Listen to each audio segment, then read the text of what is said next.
సదాశివపేట పట్టణంలో నిర్వహించిన బీఆర్ఎస్ ముఖ్య కార్యకర్తల సమావేశానికి ముఖ్య అతిథిగా హాజరై కాంగ్రెస్ పార్టీ చేసిన 420 హామీలను అమలు చేయకుండా ప్రజలను మోసం చేసిందని, ప్రజలకు కనీస అవసరాలు కూడా తీర్చడం లేదని, మహిళలకు 4 నెలల పెన్షన్ డబ్బులు ఇవ్వకుండా మోసం చేశారని, విద్యార్థులకు ఫీజు రియంబర్స్మెంట్ చేయకుండా ఏదైతే 5 లక్షలు ఇస్తామని మాట ఇచ్చారో అది కూడా మర్చిపోయారని, వికలాంగులకు 6,000 పెన్షన్ ఇస్తానని ఇప్పటివరకు ఇవ్వలేదని అన్నారు. ఉచిత బస్సు వల్ల మహిళలు చాలా ఇబ్బందులు గురవుతున్నారని, ఆటో కార్మికులకు ఉపాధి లేకుండా పోయిందని, రానున్న రోజుల్లో బీఆర్ఎస్ ప్రజల మద్దతుతో ఎన్నికల్లో ఘన విజయం సాధించి ప్రభుత్వం ఏర్పాటు చేస్తుందని అన్నారు. కార్యకర్తలకు పార్టీ అందించిన బాకీ కార్డును ప్రతి ఇంటికి చేరవేయాలని, ఓటు అడగడానికి వచ్చిన కాంగ్రెస్ నాయకులకు సమాధానం చెప్పమని అడగడం వాళ్ల బాధ్యతని, కళ్యాణ్ లక్ష్మి షాదీ ముబారక్ ఇచ్చిన మాట ప్రకారం 1 తులం బంగారం ప్రతి ఆడబిడ్డకు అందించాలని అన్నారు. ఈ కార్యక్రమంలో బీఆర్ఎస్ పట్టణ అధ్యక్షులు చెల్ల మల్లన్న, పట్టణ ప్రధాన కార్యదర్శి పెళ్లిగొండ్ల వీరేశం, మాజీ municipal chairman Shivaraj Patil, vice chairman Chinta Gopal, మాజీ market committee chairman Koduru Ramesh, మాజీ మార్కెట్ కమిటీ అధ్యక్షులు సుధీర్ రెడ్డి, మండల పార్టీ అధ్యక్షులు పెద్దగోళ ఆంజనేయులు, మాజీ మున్సిపల్ కోఆప్షన్ సభ్యులు కోడూరు అంజయ్య, చిక్కుల మల్లేశం, రామ్శెట్టి, అక్బర్ హుస్సేన్, మున్సిపల్ మాజీ కౌన్సిలర్ సభ్యులు సాతాని శ్రీశైలం, ఇంద్రమోహన్ గౌడ్, చౌదరి ప్రకాష్, విద్యాసాగర్ రెడ్డి, మహమ్మద్ నజీరుద్దీన్, సమీ, శ్రీనివాస్ నాయక్, ఇంద్రమోహన్ గౌడ్, కలీం పటేల్, సత్యనారాయణ గౌడ్, పెద్దగౌడ్, యువత అధ్యక్షులు నాని, ఎస్సీసీఎల్ అధ్యక్షులు డప్పు నరసింహులు, మైనార్టీ అధ్యక్షులు కామిలియన్ సర్, విద్యార్థి విభాగం అధ్యక్షులు రోషన్ పటేల్, అనుబంధ సంస్థ అధ్యక్షులు బీఆర్ఎస్ కౌన్సిలర్, టికెట్ ఆశిస్తున్న ఆశావాహులు పెద్ద సంఖ్యలో పార్టీ కార్యకర్తలు పాల్గొన్నారు. ప్రతి కార్యకర్తకు అందుబాటులో ఉంటానని ట్రేడ్ ప్రమోషన్ కార్పొరేషన్ చైర్మన్, ఎన్నికల ఇన్ఛార్జ్ మఠం భిక్షపతి తెలిపారు. మరి ఈ సమావేశాన్ని ఉద్దేశించి మన సీనియర్ నాయకులు కోడూరు అంజయ్య గారు మాట్లాడతారని కోరుతున్నాను. అందరూ మాట్లాడాలి, దయచేసి మిమ్మల్ని మాట్లాడింది మైనార్టీ సోదరులు కూడా మాట్లాడతారు. శివరాజ్ పాటిల్ గారు, అదేవిధంగా సుధీర్ రెడ్డి గారు, మార్కెట్ మాజీ చైర్మన్ రమేష్ గారు, పట్టణ అధ్యక్షులు చీల మల్లన్న గారు,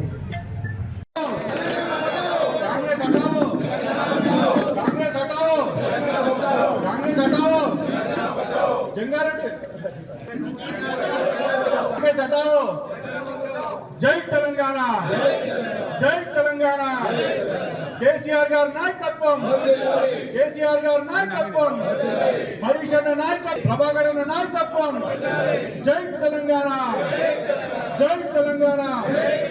కారు గుర్తుకే, కారు గుర్తుకే, జై తెలంగాణ.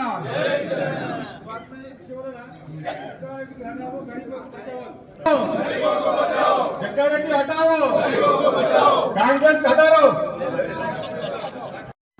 నేను ఇంకోసారి పోటీ చేయనని చెప్పి కూడా మరి ఈరోజు జగ్గారెడ్డి గారు నిన్న ఒక మీటింగ్ లో ప్రకటించడం మేము చూసినాం. అన్న జగ్గారెడ్డి అన్న గారు, మీరు ఖచ్చితంగా ఎప్పుడు గెలవరు, ఎందుకంటే రాహుల్ గాంధీ వస్తేనే మీరు గెలవనప్పుడు ఇంకెప్పుడు కూడా మీరు గెలవరన్న విషయం మీరు గుర్తుపెట్టుకోవాలి. మీరు పోటీ చేయడం కాదు, పోటీ చేసే అవకాశం కూడా ఇక్కడ సంగారెడ్డి పట్టణ ప్రజలు మీకు ఇవ్వరు. ఖచ్చితంగా ఇది సంగారెడ్డి అడ్డ, బీఆర్ఎస్ గడ్డ అని చెప్పి తెలియజేస్తా ఉన్నాం. మీరు పోటీ చేయకపోవడమే ఉత్తమం అని చెప్పి కూడా జగ్గారెడ్డి గారు తెలియజేస్తా ఉన్నాం. ఖచ్చితంగా ఎప్పుడు కూడా సంగారెడ్డి మున్సిపాలిటీలో కానీ, సదాశివపేట పట్టణ మున్సిపాలిటీలో కానీ, అసెంబ్లీ ఎలక్షన్స్ లో కానీ ఎక్కడ కూడా ఎప్పుడైనా ఈ బీఆర్ఎస్ పార్టీకే ఈ ప్రజలు పట్టం కడతారని చెప్పి ఆశాభావం వ్యక్తం చేస్తా ఉన్నాం. ఖచ్చితంగా ఈ సదాశివపేట గడ్డ మీద బీఆర్ఎస్ జెండా పాతి మేము కేసీఆర్ గారికి బహుమతిగా ఇవ్వబోతా ఉన్నాం. మరి సదాశివపేట పట్టణ మున్సిపాలిటీలో మరి కాంగ్రెస్ పార్టీ బాకీ కార్డును ఆవిష్కరించడం జరిగింది. ఈరోజు మరి 2 సంవత్సరాల క్రితం, అంటే సుమారు 25 నెలల క్రితం కాంగ్రెస్ పార్టీ 420 హామీలు ఇచ్చి ఈరోజు ఓట్లు దండుకొని మరి ప్రజలకు గండి కొడతా ఉన్నారు. మరి దానికి సంబంధించిన బాకీ కార్డును ఈరోజు బీఆర్ఎస్ పార్టీ రిలీజ్ చేయడం జరిగింది. దానిలో ఏంటంటే మరి ఈరోజు వృద్ధులకు మరి 2000 పెన్షన్ మనం ఇస్తా ఉన్నాం కేసీఆర్ గారి ప్రభుత్వం నుంచి.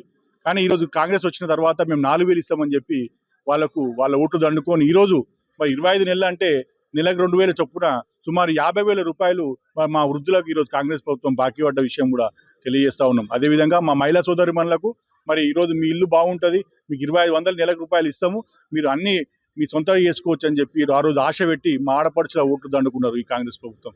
ఈరోజు 25 నెలలు అయితే ఉన్నా కూడా 2500 చొప్పున సుమారు 60,000 రూపాయలు ఈరోజు మా ఆడపడుచులకు ఈ కాంగ్రెస్ ప్రభుత్వం బాకీ ఉన్నది. మరి అదేవిధంగా రైతు భరోసా విషయంలో కూడా మరి 15,000 ఇస్తామన్నటువంటి కాంగ్రెస్ ప్రభుత్వము అది ఇవ్వకపోగా ఇప్పటికే మరి 2 సార్లు 3 సార్లు మరి రైతులకు రైతు భరోసా ఎగ్గొట్టిరు. దానిలో కూడా మొన్నసారి 15,000 ఇస్తామని 12,000 ఇచ్చిరు. ఇది ఒక లాస్ట్ టర్మ్ కూడా మిగతా 2 సార్లు ఎగ్గొట్టిన విషయం కూడా ప్రజలు గమనిస్తూ ఉన్నారు. అదేవిధంగా మా విద్యార్థులకు స్కూటీ ఇస్తామని చెప్పి కూడా 2 సంవత్సరాల క్రితం హామీ ఇచ్చారు. అది కూడా చేయలేదు. అది కూడా మా విద్యార్థులకు బాకీ పడ్డారు. అదేవిధంగా 2 లక్షల రూపాయల మా రుణమాఫీ చేస్తామని చెప్పి కూడా రైతులకు చెప్తారు.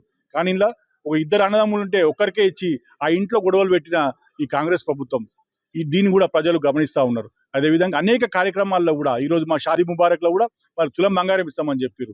కళ్యాణలక్ష్మి తులం బంగారం ఇస్తామన్నారు. ఈరోజు 1,30,000 అయింది. ప్రతి ఆడపడుచు కూడా ఈరోజు 1,30,000 రూపాయల కాంగ్రెస్ ప్రభుత్వము బాకీ పడ్డది. మరి ఆడపడుచుల ఉసురు కూడా మీకు కాంగ్రెస్ ప్రభుత్వానికి ముడుతుందని చెప్పి కూడా మేము తెలియజేస్తా ఉన్నాం. ఈరోజు సంగారెడ్డి మున్సిపాలిటీలో కానీ సదాశివపేట పట్టణ మున్సిపాలిటీలో కానీ ఖచ్చితంగా బీఆర్ఎస్ జెండా ఎగరబోయబోతా ఉన్నాం. మరి ఈరోజు జగ్గారెడ్డి గారు కూడా మరి అనేక అలవిగానే ఇక్కడ హామీలు ఇచ్చుకుంటూ ఈ ప్రజలను మభ్యపెట్టే పరిస్థితి చేస్తూ ఉన్నాడు. మరి వారికి కూడా తెలియజేస్తా ఉన్నాం. మరి ఇట్లాంటివి ప్రజలు నమ్మరు. ఖచ్చితంగా ఇక్కడ బీఆర్ఎస్ పార్టీకి పట్టం కడతారని చెప్పి తెలియజేస్తా ఉన్నాం. మీరు చెప్తా ఉన్నారు మొన్న ఈ మధ్యకాలంలో